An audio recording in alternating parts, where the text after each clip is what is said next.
Hey y'all, what's up? Welcome back to Roots and Refuge Farm. We are about to jump into the vlog for today, but first I wanted to announce to you that our brand new t-shirt designs are currently available for pre-order in our Be Unlimited storefront. I'll put a link down below. This month's designs, we brought back some of our favorites like Plant Me Where the Wild Things Grow, as well as Real Food Comes Dirty in the original colors of their release. That's something you guys have asked for a lot. And there are 3 new designs which we're really excited for. The first one is actually Sweet Maya's idea. He actually came up with this when we went and visited Be Unlimited, the local business that does all of our t-shirt printing. We went to Fayetteville, Arkansas about a month ago. We did a video showing you guys kind of how it's made style with the t-shirts there. And Maya saw this cool kind of retro feeling jersey while we were there, and he said, hey, I have a really great idea. It's got a team logo, the green thumbs, says Roots and Refuge on it, and on the back, #1 gardener. So I thought that was really cool. I think it's a really cool shirt, and I also think it's really cool that Sweet Maya came up with that idea. Super creative. We also decided to do a little bit of a remake on some throwbacks, one being a grow something lovely design. Of course, this is a phrase that I've been using for a long time, and an ideology that I totally garden by, which is that we should grow something that moves our heart in our garden. I feel like that is a great way to make an investment so that when things get hard, you won't give up by growing something that you can't just go buy at the store. That comes in a variety of different cuts, as well as our other design, which is a remake of one of our older ones, which is Store-Bought Tomatoes Taste Like Disappointment. We got lots of different colors on this one. So you got lots of options in this pre-order. I know the last pre-order has been printed, is being shipped out, and being tagged in photos every day of people who are getting those shirts. So if you haven't gotten those yet, they should be arriving here soon. And this pre-order is now open. I'm really excited to get mine in.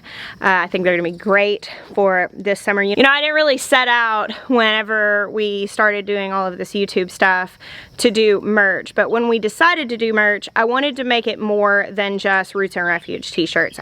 Yes, when you buy our merchandise, whenever you shop in our sticker store, it 100% supports us to be able to do what we're doing right now. That is making a massive difference in our move and all of the things we're doing. Yes, that supports our channel, so thank you for that. But also, I kind of have like a bigger dream and a bigger vision with making these very garden and food growing themed clothing materials where you're wearing this stuff. I just imagine it as being a conversation starter. So often I get tagged in stuff on social media, or I'll get messages where you guys will be wearing these things and it'll strike up conversation at your dentist office or at the hardware store or your job or wherever it is, and I'll get these messages, hey, I met another Roots and Refuge fan, or hey, I was able to share gardening with someone because of the shirt that I was wearing.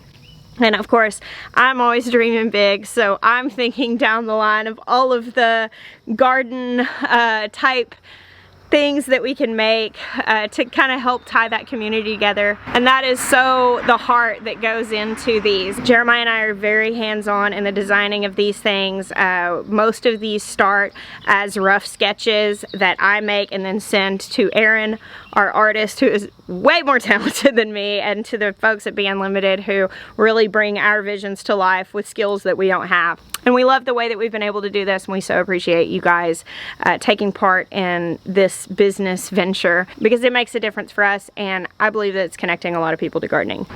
Alright, so links down below. Let's watch this vlog. Hey goaties! Hey goaties! Goaties!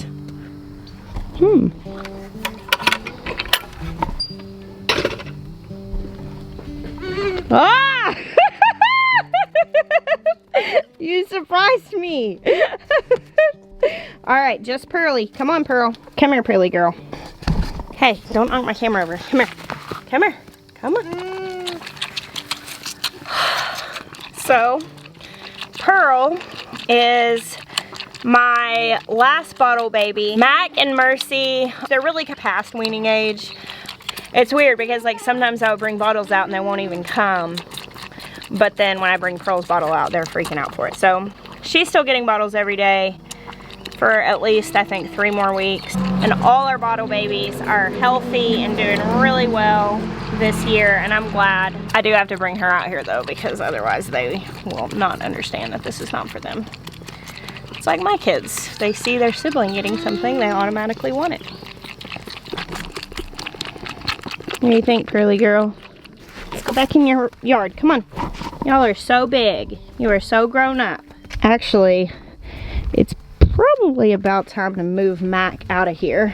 I'm trying not to be a helicopter mom about them, but I don't know. He's probably got a few more weeks. He hasn't really started showing interest in the other girls, but bucklings can technically breed does from when they're 4 months old.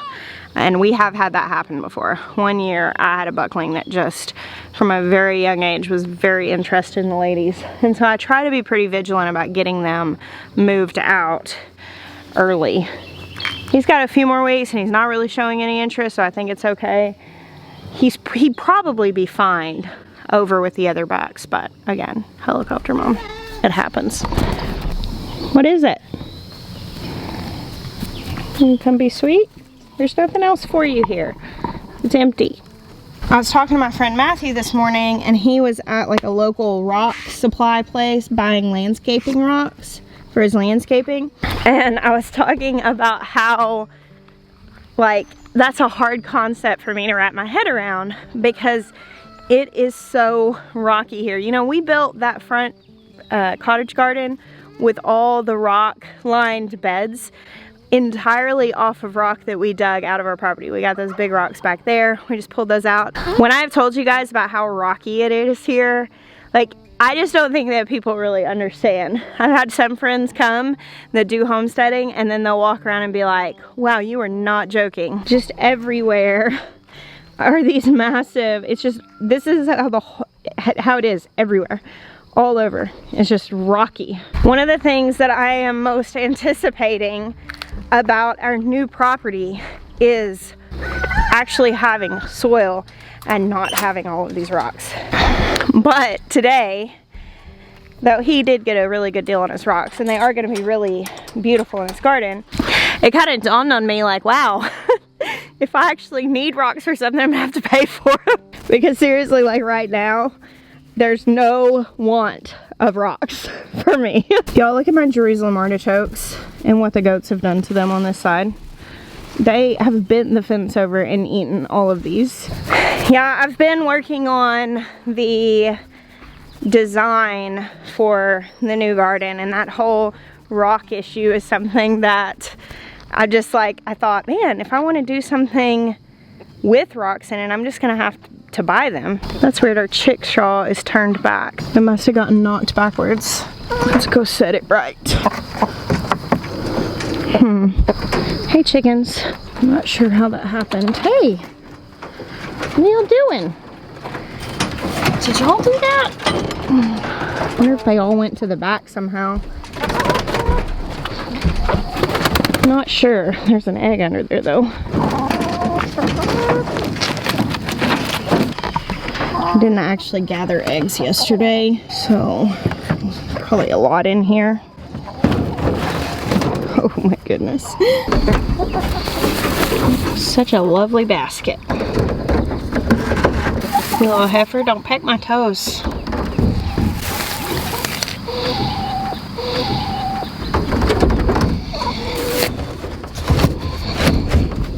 So Maya has forbidden me to talk in detail about my garden plan for our next garden.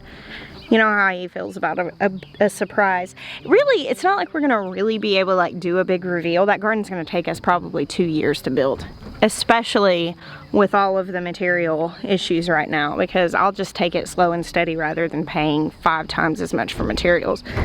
But I can tell you that I do want to incorporate lots of different elements. So I love the Protege style of gardening. So if you've never heard me talk about this before, whenever we built my garden in the front with the raised beds and the arches and putting flowers within the beds and all that stuff, I didn't really know what a potager garden was. I just knew that growing a garden that was beautiful and diverse, both functional and artistic, that was just like what made sense to me. I'm a pretty artistic person. I like bright, colorful things. I like beauty, line, and all of that stuff. I've always really appreciated art and color. And so the building a garden like that, that's just what made sense. Thanks for the eggs, ladies. The rooster clucked at me. Like, you can't take credit for this, but it was shake and bake and you helped. Good night. Oh, turn that back on. What is that hitting? Oh, duh. I'd hooked that back up and this was touching that T-post, which of course was grounding it out. Alright, that's better. So, potager gardening it's essentially a gardening theory that roots back to like French monasteries hundreds of years ago. And they essentially planted their gardens, and in French, the term potager, it just means kitchen garden. The potager style of gardening, when referencing the French monasteries, is that you create a space that's both beautiful and functional. So it's mixing in flowers, it's mixing in medicinal herbs and tea gardens and all the vegetables and all of that stuff, all in the same space. Chicks that came 5 weeks ago out here to the grass. Look at their little fluffy pants. They're already fully feathered. We've been throwing their food down in that little feeder thing, and as well as in these troughs. Their water's over here. But they seem to be happy to be on the grass. They were getting out, but I think they stopped. The only thing this lovely basket is really missing is more dark brown eggs, which is why we got so many new Morans. Well, when we first started building our garden, I'd never heard the term potager before. Hey bud, you hurt your foot on your bike? Oh, I'm sorry. You're so brave. You're such a brave boy. Look how many eggs I got. A million? It's very many, that's right.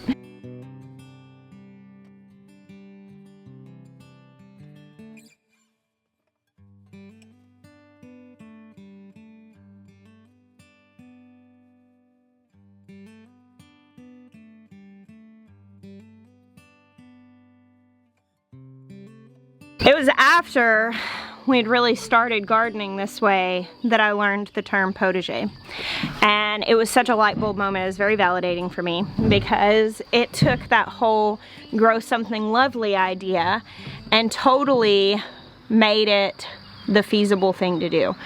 Now, for me, the reason why I like to grow unusual heirlooms and beautiful flowers and herbs and things that are purely ornamental, all wrapped in together with the food that goes on my family's table, is because frankly I am a recovering lazy girl. I didn't grow up doing this hard work. I remember my early gardening days really struggling to push through when it was the heat of the summer and the garden was kicking my butt.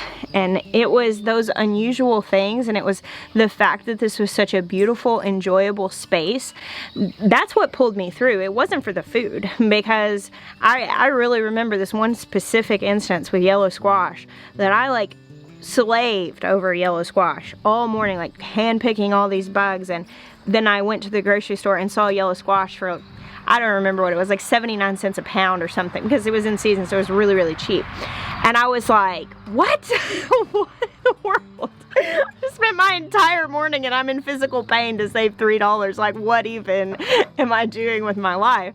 And of course, now I do really appreciate more the value of homegrown food, the taste of homegrown food, but growing something lovely, like, genuinely changed gardening for me, and creating a space that I wanted to be in, that was beautiful and artistic and inspired me, that was full of things that just soothed me. I mean, all these beautiful flowers, all these beautiful things.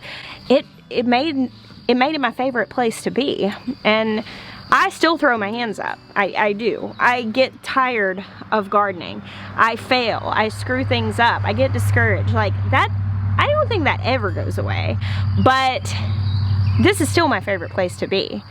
Whether I'm sick of gardening or not, I'm still gonna come down and sit right here and drink my coffee in the morning. You see, so creating a beautiful space and growing something that just brings joy to my heart and fills my whole self with like inspiration and beauty and joy, that is 100% why I've not given up. And so I like to talk about Protege gardens, and all of this little rabbit trail that we've just gone down is because I was talking about designing our new garden at our new home.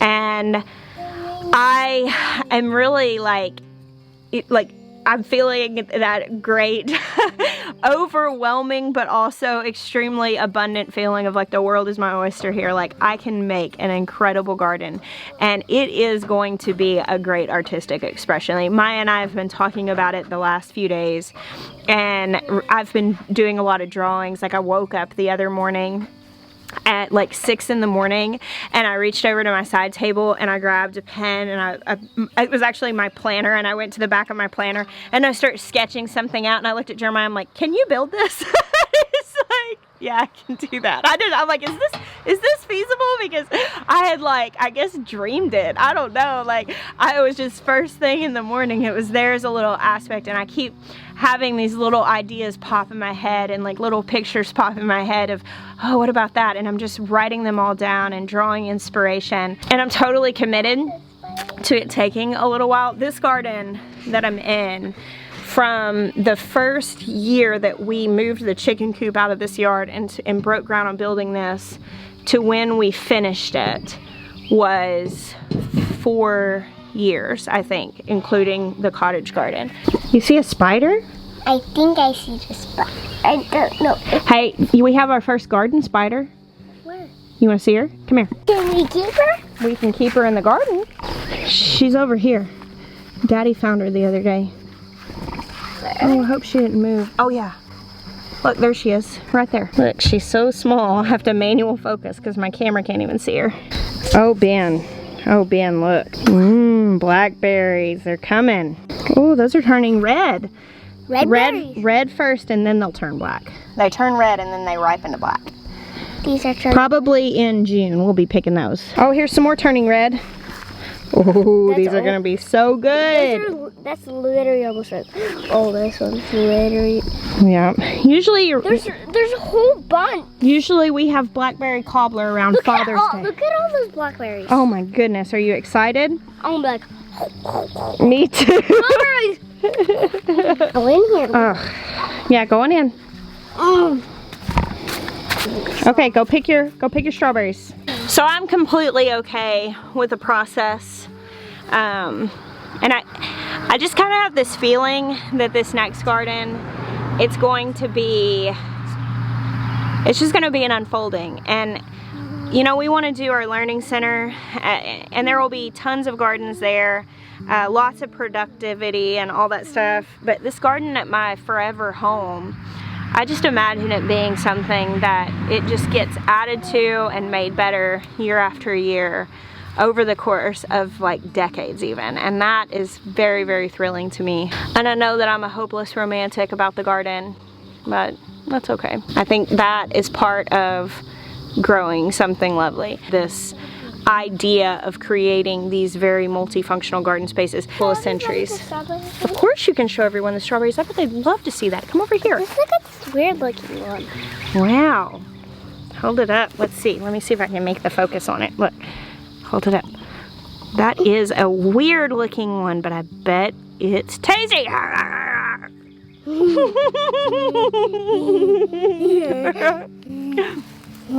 I get strawberry juice on me? Yeah. That's on me, I bet. Nice haul. Oh, strawberry dance. Feeling that. The sweetest strawberries I ever tasted. Yeah, they are so sweet. Have another one? Thanks, homie.